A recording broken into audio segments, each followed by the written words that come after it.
Yeah. But the director of that episode is here tonight, sitting next to my wife as it is. Phil Segrisha. Stand up. Brilliant job. Stand up.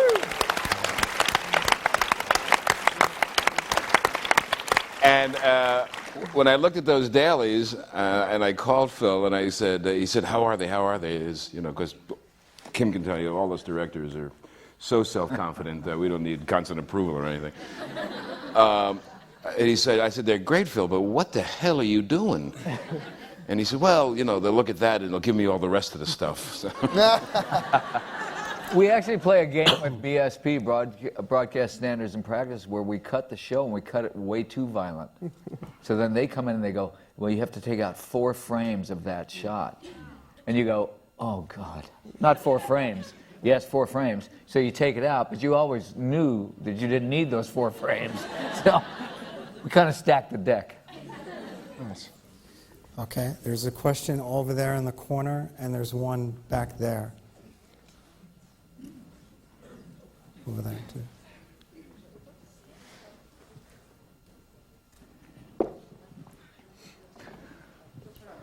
Oh, okay.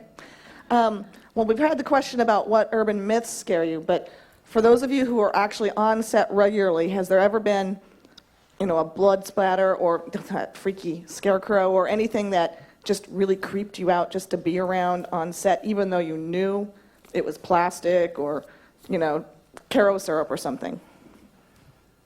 I know just one time randomly, we were filming Skin, the episode where he's a shapeshifter, and we were inside this house, this brilliant house. Yeah, it was a great episode. And we were inside this house, and just this clock on the wall just up and leaned over and fell off. Just this round clock. No one was near it. No one was hammering on the wall outside. It just kind of fell off, and everybody sort of looked around. But instead of kind of going, who did that? We were all just like, ignore it and go back doing it. Decided to not look into it any further, the way real brave people do it. So the show Asylum was. Oh yeah. Yeah. That was shot in an actual abandoned mental institute, and so the halls and the rooms and were all very used at one point, and you know, it's said that the crew says not to go up to the 4th floor, and then, you know, don't. And I remember we broke for lunch, and I thought I'd be, you know, clever and take a shortcut. I came down a stairwell and went into one door, and it was just a long, dark hallway because there's no lights on. The only lights on are what the film crew puts out, and I was like, well, it's not that long. I can make it. That freaked me out. Okay. Dean Winchester, ladies and gentlemen. Yeah, thank you. Afraid of nothing. In the back over there. Yeah. Now that there's a new network that you're probably going to be moving to, the CW, are they going to loosen up and give us a little more NC-17 like we got the Jensen storyline the other week? Bob? I'm confused. What? Oh right. How can I forget? Thank you for that, man. Sure. Happy birthday, Jason. Yes. Happy birthday.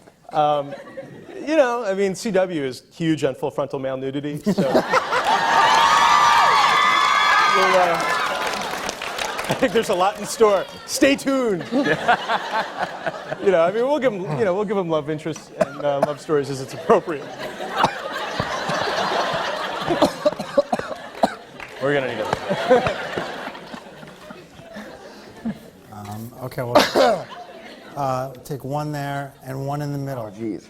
One down here and one in the middle. Yeah, you just... Hi. First of all, thanks so much for being here. If you guys are always like this, can I come work on your set? Yeah. Thank y'all guys for being here. Yeah, thank you. Thank you. Honestly.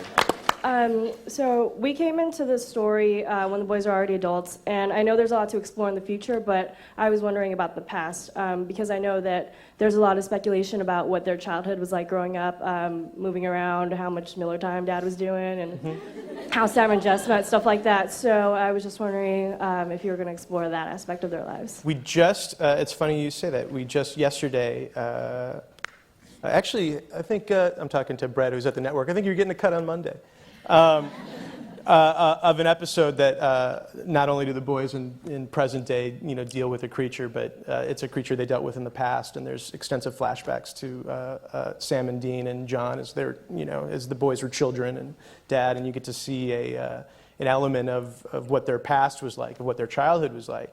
And I'm really happy with how it turned out, and we wanted to try it once, and I think it'll be happening a lot more because there's this great 22-year window of what happened, and there's a lot of story there that you can flesh out. So I think we're definitely going to go there because it's coming up in I think April, that episode, and I was really pleased with how it turned out. So yeah, Another positive is that if Little Sam and Little Dean are filming, Big Sam and Big Dean are sleeping. Yeah, right.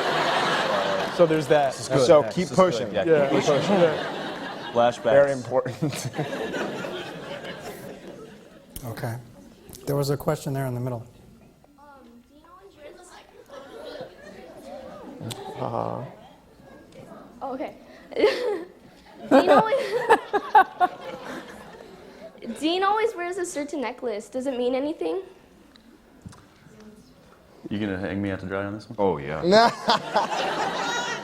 I mean, we can't say, I mean, it does, but we can't. Yeah, it does have significance, and but we can't talk about it. Yeah. It's from Sacramento.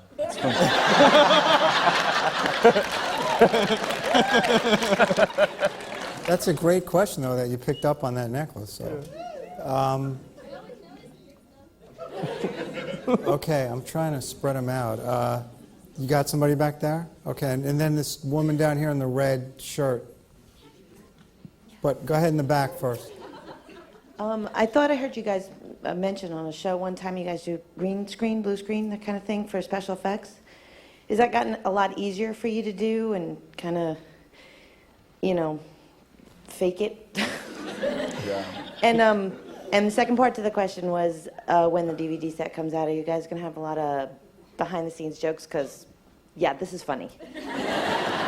We actually just had a film crew on set with us this past week doing behind-the-scenes stuff for the DVD. So,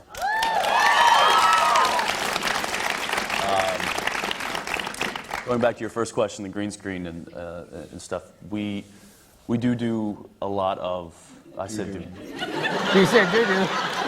You said doo-doo.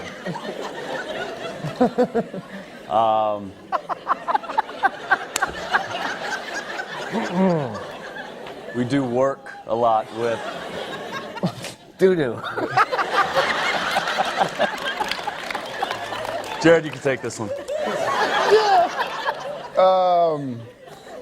As Kim and Jensen were saying, we do. And no, we do. It was.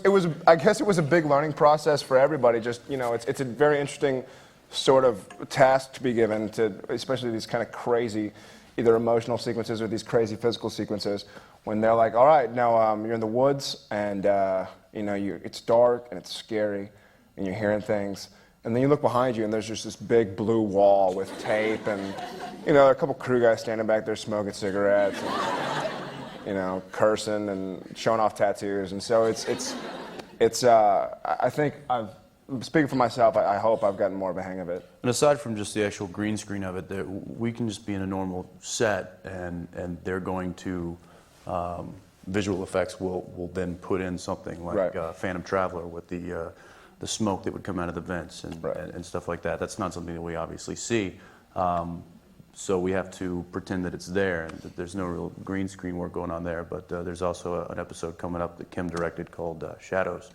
And we deal with... Yeah, it's just Aaron. Well, what happened in Shadows... did you see... I haven't seen it. Do you remember that? He loves my work. Yeah. That's right. If you remember the shot where Meg did the high fall. They hung her 6 feet off the ground, and she was picked, we call it picked, with 2 wires on her hips. and she was looking up at the camera and doing this. Hello. She was looking up at the camera doing this, and she just laid back, and she just laid out and flattened out. And they dropped her visually with the computer 7 stories. She never went anywhere. That was all just in one place. And then when we ran up to the window, she wasn't even there. We were actually staring at a big red X. Yeah. So Jensen, does that mean that you guys actually have to act? No. I'm actually not here right now. Oh, I'm kidding. We're actually in Canada. This is. These are our body doubles. Yeah, over here. I actually have 2 questions. The first one is, Jensen, in a past interview, you said you were a Christian. I was wondering, is it hard to do this kind of show, like having that background? And the other question is, in an episode, I don't remember which one it was, you gave the phone number where you're trying to reach your dad. You're like, give me a call, this is my number. But whenever you call, it says this is Dean Winchester, and it says leave your coordinates. Did you ever hear, like, can you actually leave voicemail on there? Did you hear, like, did you have a lot of fans leaving messages at that number? Because it wasn't a 555 number. It was very small to pick up on, because my sister and I, we watch it. She watches it at her place, I watch it at mine. And I was like, did you see the number? She's like, was it a real number? And so, anyway, that was my question. If you want to actually call him, it's 800 wet legs. This is. Don't give out his number. Oh, you changed it? Scratch it. I'm lost. What was the question? What? Something about. You're a Christian. Yes, okay. The first question, yes, I was raised with a very religious family, and in that, I mean, what I do, this is, this is acting. We're telling stories. I portray a character. Does my grandmother cringe sometimes? Yeah. But at the end of the day, it's something that I'm cool with. And then as far as the phone numbers, and I think there's even website. There's a when they email. Call. Yeah, every There's so actually often. been a huge response to it. Yeah, we got a couple. I listened. I mean, we couldn't listen to all of them, but there was a couple thousand voicemail messages of people who called, and I mean, I listened to maybe 20 or 30 of them, but some of them are hilarious. They were like, Sam and Dean, there's a ghost in my attic. You have to come quick. And those were my favorites. That's awesome. All right. Whoa. Wow. Yes. Can you do that again? Take one all the way in the back up there and one right here in the front. Hi, my son and I are really big fans, and you guys are great. And I want to know what kind of car it is you drive. It's great. It's a 67 Chevy Impala.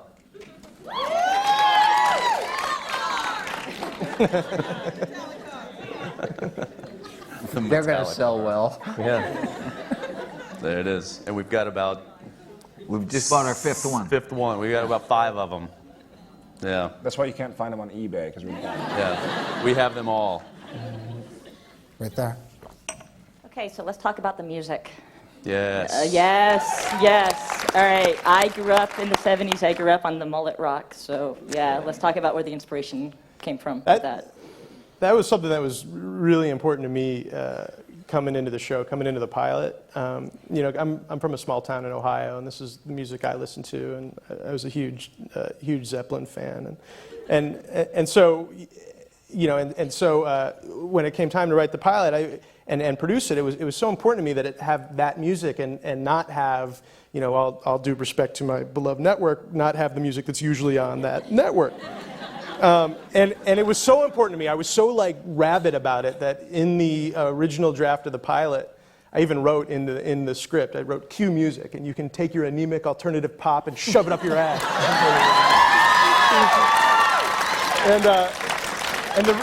And the reason I wrote the scene when they're in the pilot, they have the scene where they're talking about tapes, and he's like, AC/DC, Motorhead, Metallica. And the reason I wrote that in is I said, well, if we shoot that and it gets into the pilot, then we have to use my music. because it's already in the show, and they can't put in some Sarah McLachlan in post. So this is and we've had a great time. I mean,